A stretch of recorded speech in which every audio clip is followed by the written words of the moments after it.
Hello everyone and welcome to Durasa academy. आज हम करने वाले 11th इकोनॉमिक का chapter number 8 that is poverty in India part 3। Okay, कौन सा पार्ट करने वाले आज हम लोग? Part 3। Already part 1 part 2 cover हो चुका है, यूट्यूब पे ऑलरेडी अपलोडेड है, तो जिसने भी अभी तक नहीं देखा है जल्दी से जाके देख लो। So this is the last part of poverty in India. ठीक है, ये हमारा आज लास्ट पार्ट है और लास्ट पॉइंट भी बचा है that is general measures to eradicate poverty. ये हमारा लास्ट पॉइंट बाकी था बच्चों, तो आज हम लोग ये पार्ट कवर कर लेंगे और आज हमारा चैप्टर कंप्लीट हो जाएगा। ठीक है, so let's begin. General measures to eradicate poverty. Poverty का मतलब होता है गरीबी, है ना। तो हमारे देश में बहुत सारी गरीबी है। रूरल में भी, गांव में भी गरीबी है, अर्बन शहर में भी गरीबी है। सो ये गरीबी हम लोग किस तरीके से हटा सकते हैं? तो ऐसे बहुत सारे मेजर्स है, 12 मेजर्स यहाँ पे दिए हुए हैं जो मैंने ऑलरेडी लिख के रखा है, क्योंकि बहुत लंबे पॉइंट्स हैं तो मैंने ऑलरेडी आज लिख के रखा है। 12 पॉइंट्स है जिसकी वजह से हम लोग हमारे जो देश की गरीबी है वो हम लोग हटा सकते हैं। सो जो सबसे पहले है that is control of population. Control of population का मतलब क्या होता है कि हम अपने देश में पॉपुलेशन कंट्रोल करने की वजह से भी हमारी गरीबी हट सकती है। नहीं, क्योंकि हम लोग ने कॉजेज ऑफ पॉपुलेशन जो पार्ट 2 में मैंने कराई तो उसमें बताया था पॉपुलेशन जो बढ़ रही है ये एक बहुत बड़ा कारण है हमारे देश में गरीबी आने का। तो अगर हम लोग पॉपुलेशन को ही कंट्रोल कर लेंगे तो हमारा पॉवर्टी कम हो सकती है। जैसे हम दो हमारे दो, हम दो हमारा एक, है ना। चाइल्ड जो बर्थ होते हैं उस पर हम लोग कुछ कंट्रोल कर सकते हैं, बर्थ कंट्रोल, ये सब से हम लोग अपनी पॉपुलेशन कम करेंगे तो पॉवर्टी भी अल्टीमेटली हमारी क्या होगी? कम हो जाएगी, इरेडिकेट हो जाएगी, मतलब हट जाएगी। ठीक है, गरीबी हट जाएगी। So control of population. Then agriculture. Agriculture खेती बाड़ी, जो किसान हमारे लिए खाना अनाज उगा रहे, जो हमें खाना प्रोवाइड कर रहे, उनके लिए अगर हम लोग सही से उनको प्रॉपर चीज़ें प्रोवाइड करें तो भी गरीबी हट सकती है। तो ऐसे गवर्नमेंट ने बहुत सारे किसान योजना लाए हैं या ऐसी स्कीम्स लाए हैं जिसमें कम दाम में फार्मर्स को एग्रीकल्चर के जो सामान है या खाद है वो कम रेट में मिलती है, जो बीज वो लोग बोते हैं वो कम रेट पे दिए जाएंगे और दी भी जा रही है। तो उससे भी हमारा एग्रीकल्चर की भी वजह से पॉवर्टी हट सकती है।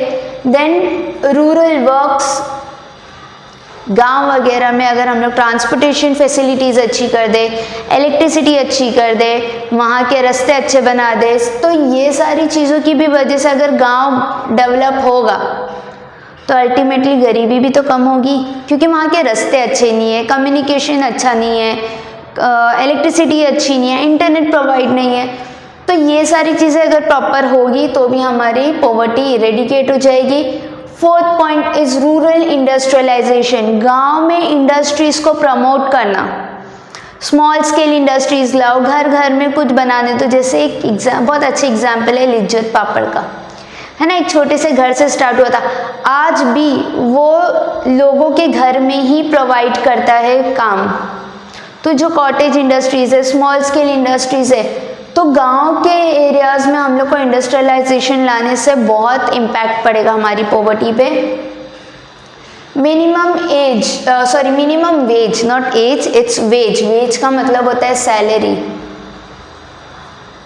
जो पर डे होती है।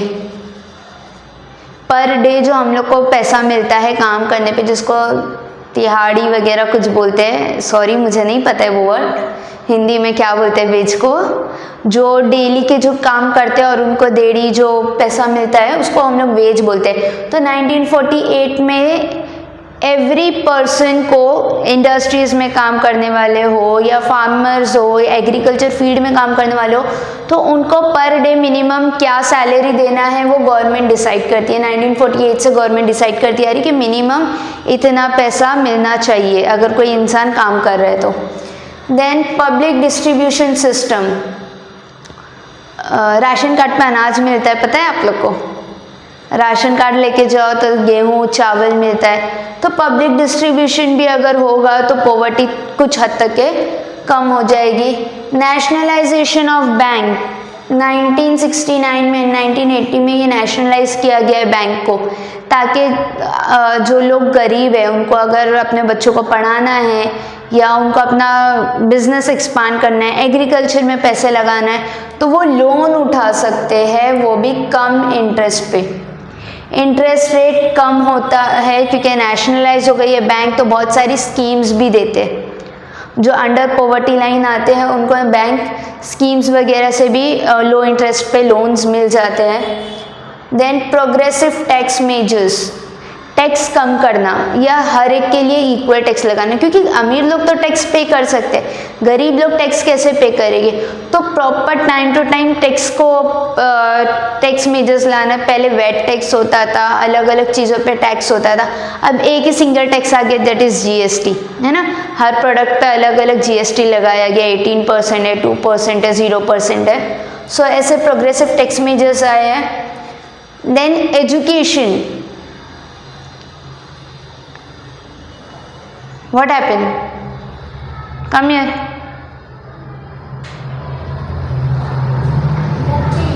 कौन सी बुक? टेबल पे रखी है उधर।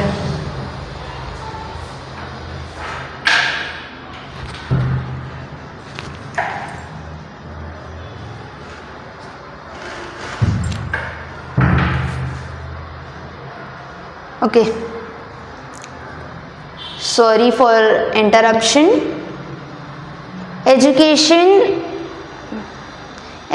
is one of the biggest reason या biggest major जिसकी वजह से हम लोग पॉवर्टी ख़त्म कर सकते हैं बच्चों। ये सबसे बड़ा हथियार है। देश में गरीबी होने का भी यही एक कारण है कि लोग एजुकेटेड नहीं है, और देश में से गरीबी हटाने का भी यही एक है, education.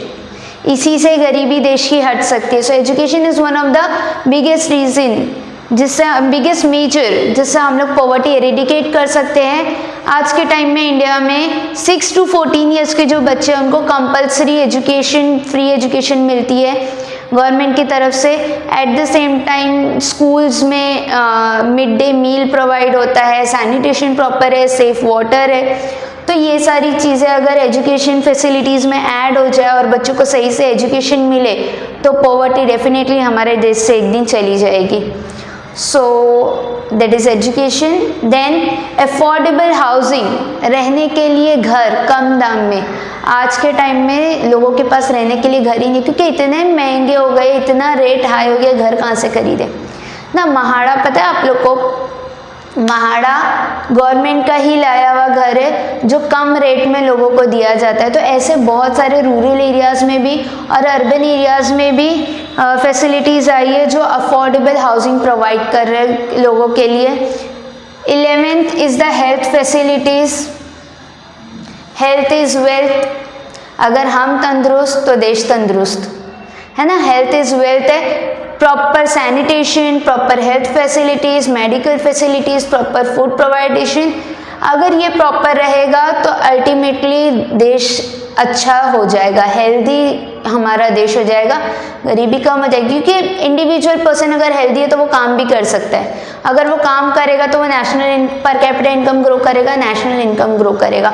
So health is definitely our wealth. Health facilities provide अच्छे से होगी तो पॉवर्टी हटेगी। And last but not the least, skill development and self employment. Skill development and self employment, नई नई स्किल्स डेवलप करना ताकि जो जॉब्स अवेलेबल है तुम उसके लिए एप्लीकेबल हो, उसके लिए प्रॉपर तुम रेडी हो कि हाँ ये स्किल्स मुझे आती है तो तुम्हें जॉब मिल जाएगी।